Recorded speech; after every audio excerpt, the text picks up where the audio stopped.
శ్యామలాదేవి నవరాత్రి మాఘ శుద్ధ పాడ్యమి నుంచి మాఘ శుద్ధ నవమి వరకు శ్యామలా నవరాత్రులు. శ్యామల సరస్వతి రూపం, జ్ఞాన స్వరూపం. ఈమెను మంత్రిని అంటారు. అమ్మవారికి శ్యామల దేవి మంత్రి, వారాహిమాత సేనాధిపతి. శ్యామలా ఉపాసన అనేది దశమహావిద్యలో ఒక విద్య. ఈ తల్లిని మాతంగ ముని కుమార్తె, రాజా మతాంగి, రాజశ్యామల అని కూడా అంటారు. దశమహావిద్యలో ప్రధానంగా శ్రీ విద్యను ఉపాసిస్తే తర్వాత అంత ప్రసిద్ధగా చెప్పుకునేది మాతాంగి శ్యామలా ఉపాసన. ఈ ఉపాసన వామాచారం, దక్షిణాచారం రెండు పద్ధతులలో ఆరాధిస్తారు. ముఖ్యంగా ఉత్తర భారతదేశంలో ఈ దశమహావిద్య సాధన మహాప్రసిద్ధి. ఈ 10 విద్యలో ఏది ఉపాసించిన మిగతా 9 విద్యలు అందులో కలిసి ఉంటాయి కనుక దశమహావిద్యలో ఒక్క విద్య సాధన చేసిన మిగిలిన వన్నిటిలో ఉపాసన విధి తెలిసిపోతుంది, త్వరగా సిద్ధిస్తుంది.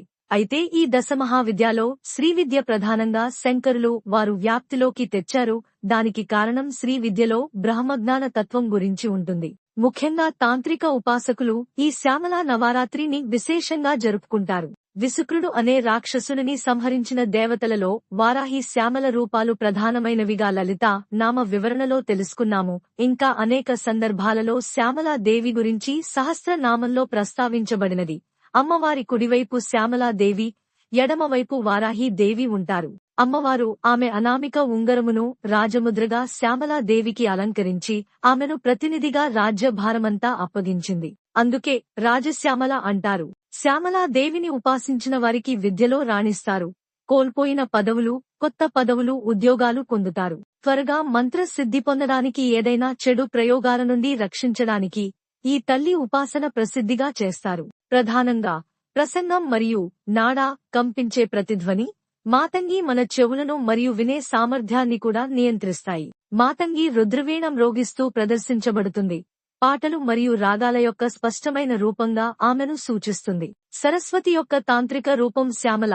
అభివృద్ధికి, ఎందులోనైనా విజయప్రాప్తికి ఈమెను ఉపాసిస్తారు. సంగీతంతో ఈమెను ఆరాధిస్తే త్వరగా అనుగ్రహిస్తుంది. గురుముఖంగా దీక్షను పొందితే త్వరగా సిద్ధిస్తుంది.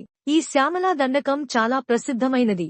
ఇందులో మంత్రయంత్ర తంత్ర సంకేతాలు, శ్యామలా విద్య రహస్యము ఈ దండకంలో కనిపిస్తుంది. పిల్లలకు ఖచ్చితంగా నేర్పవలసిన దండకం ఈ శ్యామల దండకం. ఈ 9 రోజులు శ్యామలాదేవిని స్తోత్రంతో ఆరాధించుకుందాం.